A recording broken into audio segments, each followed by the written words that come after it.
Members of the class of 2026, Neil Postman was a visionary. During his 40 years on the faculty of NYU's Steinhardt School, he created its programs in media, ecology, and culture and communication. He formed a new vision of what education could be. He set up an experimental school to test that vision, and then he revised his vision based on what he learned. In 1985, Postman published a book called Amusing Ourselves to Death. You should all get a copy of Amusing Ourselves to Death, and you should read it all the way through, from the first word to the last word. The book is about how new technologies change our culture, change how we relate to each other, and even change how we think. It is about how some of those changes can be good for us, and some of them can be bad for us.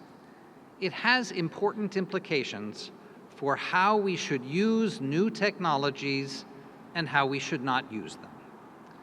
The first technology Postman discusses is the written alphabet. Before the ancient Greeks had a written alphabet, they shared ideas by reciting epic poems. They composed them with a special meter called dactylic hexameter, so they were easy to memorize and recite. When the Greeks acquired the technology of the written alphabet about 2,800 years ago, they no longer needed to do everything in dactylic hexameter. They could write out and recite prose arguments that presented abstract ideas for analysis. Next, Postman discusses the printing press. It enabled people to push their ideas out to very large audiences without giving speeches. The audience used their eyes instead of their ears.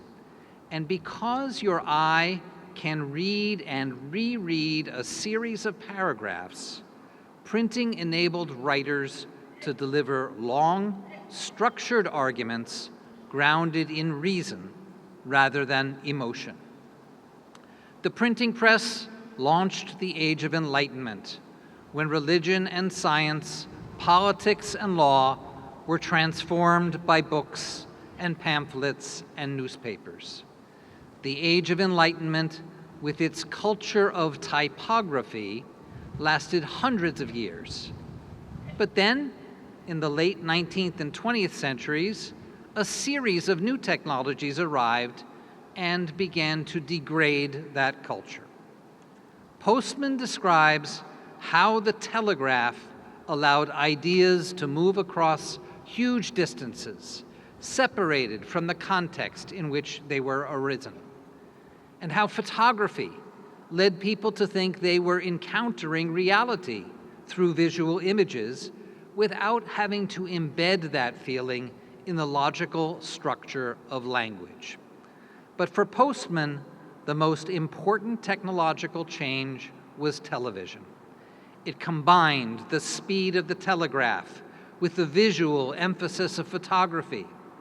It created a powerful way to reach another person emotionally rather than rationally.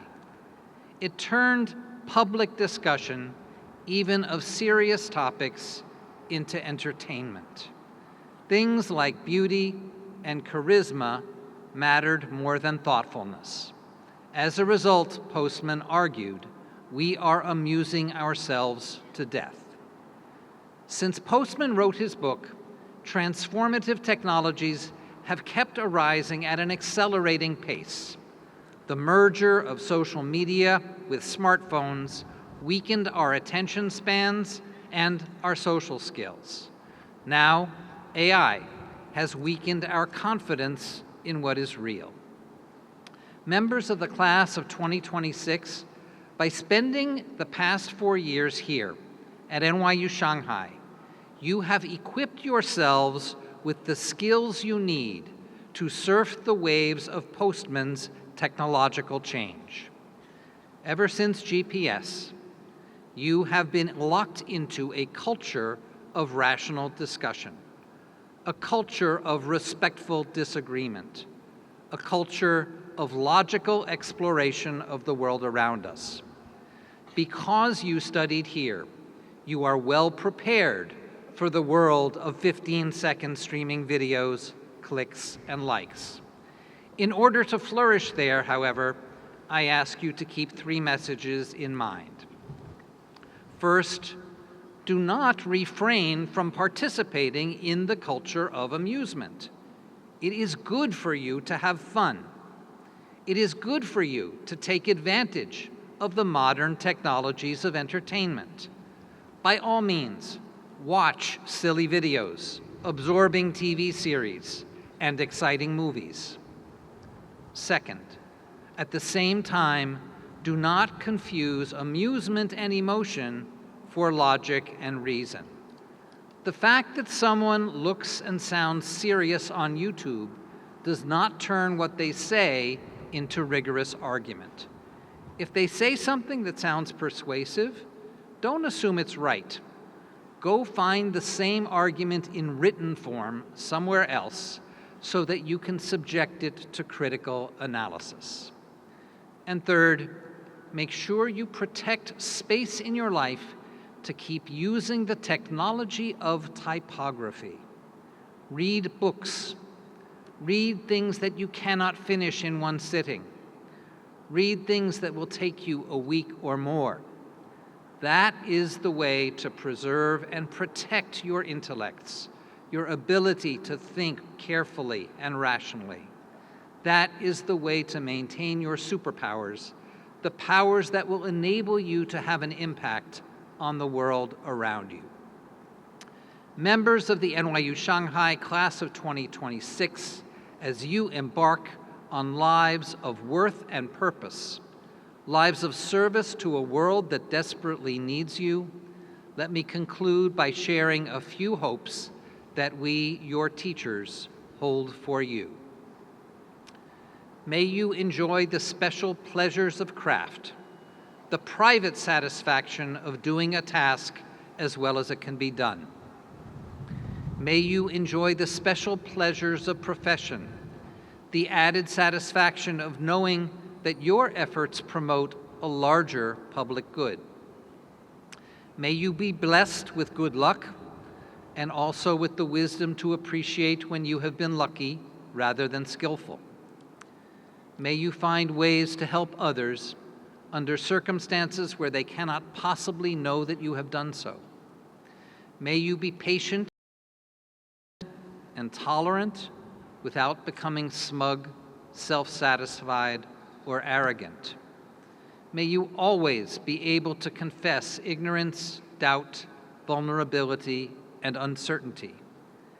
May you continue to inhabit an age of enlightenment, a culture of typography, a culture of rational exploration of the world around us through engagement with long, serious written texts. May you know enough bad weather that you never take sunshine for granted, and enough good weather that your faith in the coming of spring is never shaken. May you be able to travel frequently beyond the places that are comfortable and familiar, so that your appreciation for the miraculous diversity of life grows ever stronger. And may your steps lead you often back to Shanghai, back to Pudong, back to the New Bund, for you will always be members of the NYU Shanghai family, and we will always be happy to welcome you home. Congratulations.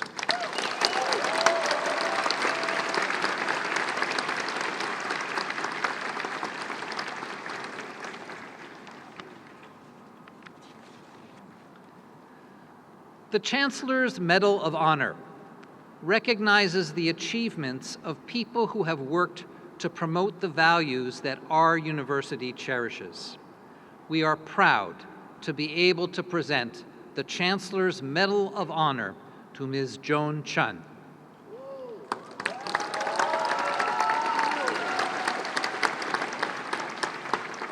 Born in 1961 in Shanghai, Joan Chun began her acting career at the age of 14, when she was discovered by the Shanghai Film Studio.